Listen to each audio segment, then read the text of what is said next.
मैं Michael James Prince coaching में आप सभी का स्वागत करता हूं। आज हमारा ये फर्स्ट वीडियो है जिसका टॉपिक है टेंस, और उसमें हम टेंस का प्रेजेंट इंडेफिनिट पार्ट कवर करेंगे। बहुत कम समय में पूरे डिटेल्स देने का हम प्रयास करेंगे। तो हम प्रेजेंट इंडेफिनिट ले रहे हैं, प्रेजेंट इंडेफिनिट। आई होप कि टेंस के नाम सबको आते हैं, तो हम टेंस के नामों पे डिस्कस नहीं करेंगे, इसके फैक्ट और इसका कॉन्सेप्ट क्या है उसको जानने की कोशिश करेंगे। तो प्रेजेंट इंडेफिनिट में हम अफर्मेटिव सेंटेंस बना रहे हैं। अफर्मेटिव सेंटेंस बनाने के लिए आपको फॉर्मूला जो अभी तक बताया गया है कुछ इस तरह से बताया जाता है। ठीक है, अभी इसमें फॉर्मूले को क्या करने वाला हूँ, subject plus first form plus fifth form और ऑब्जेक्ट। यहाँ पे फर्स्ट फॉर्म और फिफ्थ फॉर्म मैंने लिख दिया है, या तो आएगा सब्जेक्ट के साथ फर्स्ट फॉर्म या आएगा फिफ्थ फॉर्म। कैसे तय करेंगे हम कि फर्स्ट फॉर्म आएगा कि फिफ्थ फॉर्म आएगा, ये कौन बताएगा हमें, सब्जेक्ट। ठीक है, फिफ्थ फॉर्म क्या होती है हम आपको बता देंगे। SES जब फर्स्ट फॉर्म में लग जाता है, जैसे मैं आपको थोड़ा सा क्लियर कर दूँ, गो, दिस इज़ फर्स्ट फॉर्म। लेकिन जैसे ही आपने इसमें SES और IES तीनों में से एक चीज़ लगाई तो ये आपकी बन जाएगी गोज़, और इसको आप क्या बोलेंगे, फिफ्थ फॉर्म। तो ये होता है फिफ्थ फॉर्म। फिफ्थ फॉर्म कैसे बनाते हैं इसके मैं आपको अभी रूल्स बता दूंगा। तो ये मैंने बताया था फिफ्थ फॉर्म क्या होता है। SES जब फर्स्ट फॉर्म में लग जाते हैं तो ये हमारा हो जाएगा फिफ्थ फॉर्म। ठीक है, तो अब हम बात ये कर रहे हैं कि फर्स्ट फॉर्म आएगी या फिफ्थ फॉर्म आएगी, अकॉर्डिंग टू सब्जेक्ट होगा ये। तो सब्जेक्ट के बारे में हमें जानना पड़ेगा। तो एक होता है हमारा फर्स्ट पर्सन, एक होता है सेकंड पर्सन, एक होता है थर्ड पर्सन। इसमें सिंगुलर भी रहता है और प्लूरल भी रहता है। और आई और वी हमारे फर्स्ट पर्सन है, यू हमारा सेकंड पर्सन है, और ही, शी और इट ये हमारे सिंगुलर हैं थर्ड पर्सन, और दे हमारा प्लूरल है। तो आई हमारा सिंगुलर है, वी हमारा प्लूरल है, दोनों हमारे फर्स्ट पर्सन है। सेकंड पर्सन में यू और यू दोनों सिंगुलर भी रहता है, ये प्लूरल भी रहता है। थर्ड पर्सन हम बोलेंगे ही, शी और इट को, ये सिंगुलर में आएंगे और दे हमारा प्लूरल में आएगा। ओके, अब बात आती है कि ये सभी क्या प्रोनाउन हैं, ये सभी क्या प्रोनाउन है। जैसे ये हमारा क्या कहलाएगा, थर्ड पर्सन सिंगुलर। जैसे मैंने लिख दिया मोहन, तो मोहन के लिए आप क्या लोगे, ही। मैंने लिख दिया सीता, तो सीता के लिए क्या लोगे, शी। और मैंने लिख दिया बुक, तो आप क्या लोगे, इट। तो ये नाउनों के लिए यूज़ किए जाने वाले वर्ड हैं। तो ये मोहन भी थर्ड पर्सन सिंगुलर है, सीता भी थर्ड पर्सन सिंगुलर है, और बुक भी थर्ड पर्सन सिंगुलर है। तो यही इंपॉर्टेंट चीज़ है कि जो थर्ड पर्सन सिंगुलर किसे कहते हैं ये हम जान पा रहे हैं कि नहीं। तो ही, शी, इट कोई नाम या कोई लड़की का नाम या कोई सिंगल बुक या कोई भी चीज़ है, तो उसी को हम थर्ड पर्सन सिंगुलर कहते हैं। तो ये हमारा फर्स्ट पर्सन, सेकंड पर्सन और थर्ड पर्सन का मैंने आपको डिटेल बता दिया। तो थर्ड पर्सन कौन है, कोई भी एक सिंगल नाम, तो जैसे मोहन है, कोई भी एक सिंगल व्यक्ति, जैसे मैं बोलूँ कि माय फ्रेंड, तो एक है तो वो भी थर्ड पर्सन सिंगुलर है। और कोई भी एक चीज़, तो वो भी थर्ड पर्सन सिंगुलर है। ओके, तो ये थर्ड पर्सन सिंगुलर क्लियर हो गया हमारा। किसे बोलेंगे, फर्स्ट पर्सन कौन है, सेकंड पर्सन कौन है। अब मैं इसको हटा रहा हूँ ताकि हम आगे के चीज़ को कंप्लीट कर सकें।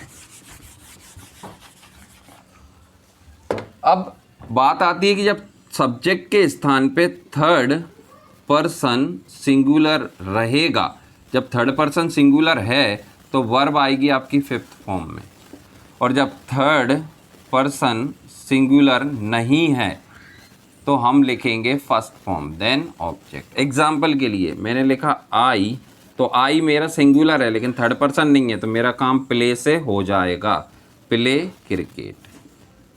अब मैं बात करूं यहाँ पे यू की, तो यू मेरा सिंगुलर है लेकिन थर्ड पर्सन नहीं है, तो यहाँ पे यू के लिए भी मेरे को प्ले चाहिए, प्ले क्रिकेट। और मैंने यहाँ पे लिख दिया ही, तो ही मेरा थर्ड पर्सन सिंगुलर है, इसलिए प्ले में क्या लगाना पड़ेगा, एस, और ये हो जाएगा क्रिकेट। क्लियर है। अभी बात करते हैं हम के थर्ड पर्सन सिंगुलर एक, ये भी एक, ये भी एक, लेकिन ये थर्ड पर्सन नहीं है, इसलिए सिंगुलर होने से कुछ नहीं होगा। ये सिंगुलर है लेकिन थर्ड पर्सन नहीं है, लेकिन ही थर्ड पर्सन भी है और सिंगुलर भी है। तो जब थर्ड पर्सन सिंगुलर है तो हमें वर्ब को एस ई एस लगा के फिफ्थ फॉर्म बनाना है, नहीं तो हमारा काम फर्स्ट फॉर्म से हो जाएगा। ओके, मैंने एक और एग्जांपल लिखा, राम टीच। तो टीच में ई एस लगाना पड़ा क्योंकि राम थर्ड पर्सन सिंगुलर है और यहाँ पे कोई ऑब्जेक्ट लगा दिया। तो अभी यहाँ पे हम इतना अकेला सीखे हैं कि कब हमें फर्स्ट फॉर्म लगाना है, कब हमें फिफ्थ फॉर्म लगाना है। तो अकॉर्डिंग टू सब्जेक्ट जब थर्ड पर्सन सिंगुलर होगा तब हमें लगाना है वर्ब की फिफ्थ फॉर्म, और फिफ्थ फॉर्म मतलब फर्स्ट फॉर्म में एस ई एस और आई एस लगा के होगा। अभी क्लियर करते हैं आगे।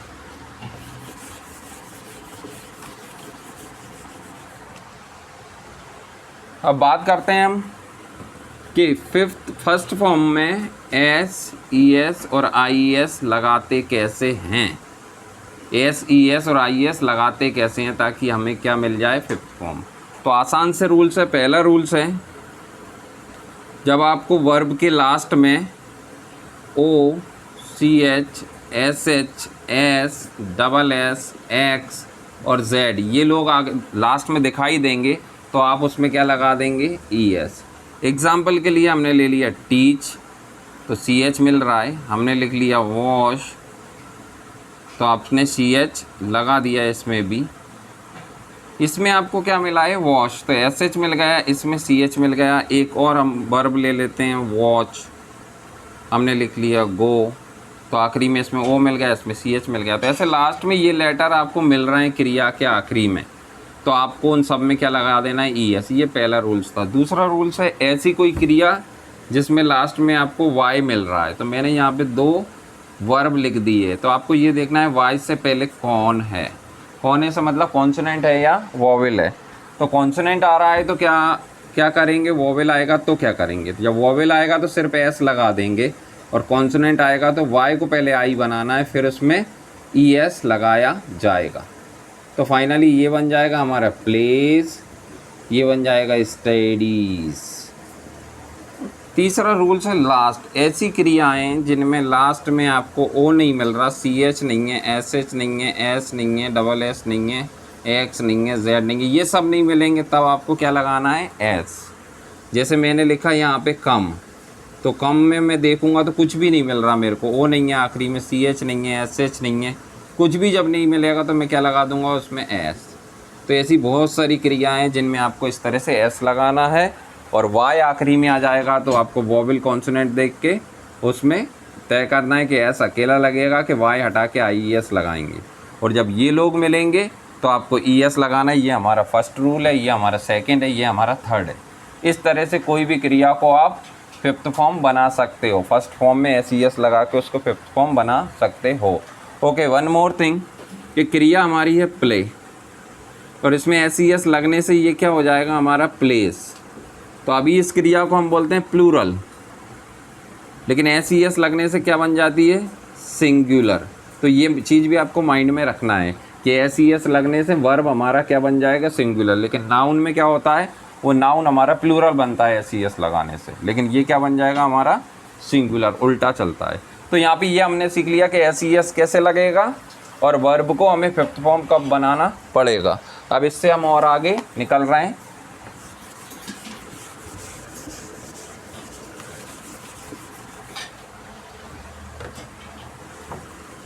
अब ये हमारा अफर्मेटिव था। अब बात करेंगे हम नेगेटिव की। तो नेगेटिव का फॉर्मूला क्या होता है, देख लीजिए। नेगेटिव में हमें कुछ भी नहीं करना, बस इतना देखना है कि कब डू आएगा और कब डज आएगा, और जो भी आएगा उसे नॉट देंगे। और जब डू नॉट और डज नॉट के बाद वर्ब हमेशा फर्स्ट फॉर्म में आती है, इसमें कोई भी चेंज नहीं होता। अब डू की जगह डज कब आएगा, जब यहाँ पे आपको थर्ड पर्सन सिंगुलर दिख जाए तो आप डू को क्या बना लेना, डज, तो डज नॉट हो जाएगा। और थर्ड पर्सन सिंगुलर नहीं है तो आपका काम कैसे चलेगा, डू नॉट से। एग्जाम्पल के लिए एक मैंने सेंटेंस लिख दिया, he does not teach English. अभी हम यही सीख रहे हैं कि डू नॉट आएगा कि डज नॉट आएगा, यही कॉन्सेप्ट क्लियर कर रहे हैं। तो ही हमारा थर्ड पर्सन सिंगुलर है, इसलिए डू में क्या लग गया, ई एस। तो डज नॉट के बाद जो क्रिया आएगी वो फर्स्ट फॉर्म रहेगी, फिफ्थ फॉर्म नहीं रहेगी। और यही हमारा आई होता तो आई का काम डू नॉट से बन जाता, I do not teach English, I do not teach English. Clear है? तो यहाँ पे डू नॉट क्यों लेना पड़ा, क्योंकि ये मेरा सिंगुलर है लेकिन थर्ड पर्सन नहीं है। अभी बात करेंगे हम इंट्रोगेटिव की।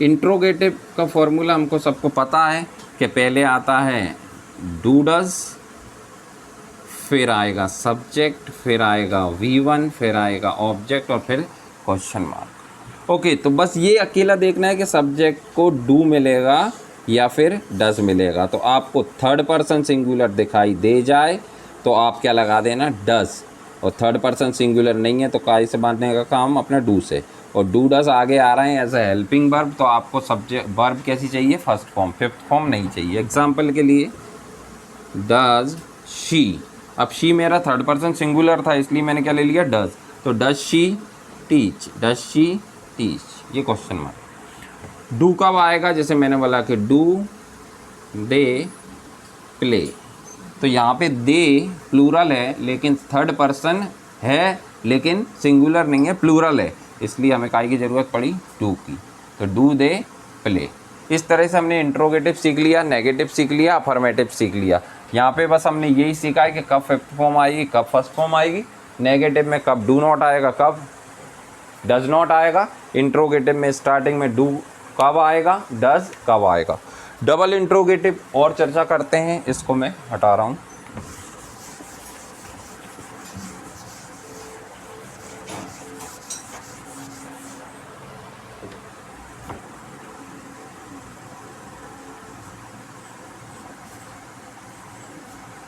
डबल इंट्रोगेटिव में क्या करते हैं, सबसे पहले आपको दिखाई देगा क्वेश्चन वर्ड, फिर डू या डज, फिर सब्जेक्ट, फिर V1 और फिर ऑब्जेक्ट, लास्ट में क्वेश्चन मार्क।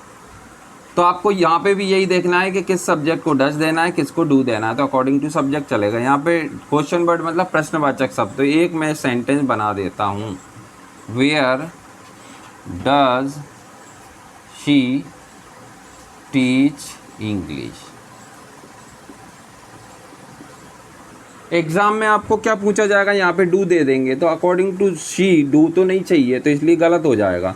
यहाँ पे आपको ES लगा देंगे तो जब do does as a helping verb आएंगे तो यहाँ पे आपको फिफ्थ फॉर्म नहीं चाहिए, फर्स्ट फॉर्म चाहिए। तो यही रूल्स हमने सीखे हैं कि कहाँ पे हमें डू चाहिए, कहाँ पे डज चाहिए। डू डज हैं तो यहाँ पे फर्स्ट फॉर्म चाहिए, ना कि फिफ्थ फॉर्म। तो इस तरह से हमने अफर्मेटिव, नेगेटिव, इंट्रोगेटिव और डबल इंट्रोगेटिव सीख लिया। यदि मैं एक सेंटेंस लिख दूँ, she does not pledge hockey, तो आप इजीली पता कर सकते हैं कि ये गलत है कि सही है। तो आपने देखा शी, तो शी थर्ड पर्सन सिंगुलर है इसलिए डज नॉट आया है, तो डज नॉट सही है। डू को हमें क्या करना पड़ेगा, डज, लेकिन डज नॉट के बाद हमेशा फर्स्ट फॉर्म चाहिए, लेकिन ये एस लगा के फिफ्थ फॉर्म बना दी इसलिए यहाँ पे गलत है। यही चीज़ आपको सीखना है। एक और सेंटेंस लिखता हूँ, do they place cricket, same thing है, क्विक समझ में आ जाएगा। डू डज आगे आ गए अकॉर्डिंग टू सब्जेक्ट, तो ये थर्ड पर्सन सिंगुलर नहीं है इसलिए हमने क्या ले लिया, डू, यहाँ तक सही है।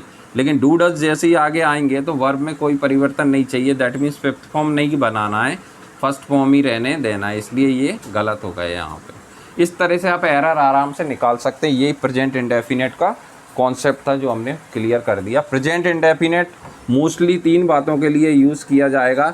एक हमारा रहेगा हैबिचुअल वर्ब, यानी बोलेंगे यूनिवर्सल ट्रुथ के लिए आएगा, रूटीन के लिए आएगा और हैबिट के लिए आएगा। 3 चीज़ों के लिए ये यूज़ किया जाएगा। तो कम से कम समय में हमने इसके कॉन्सेप्ट क्लियर करने की कोशिश की है। आई होप आपको अच्छा लगा होगा। बाकी नेक्स्ट कॉन्सेप्ट हम चर्चा करेंगे जिसका नाम है प्रेजेंट कंटिन्यूअस, नेक्स्ट वीडियो में। Thanks for watching this video. बस इतना ही।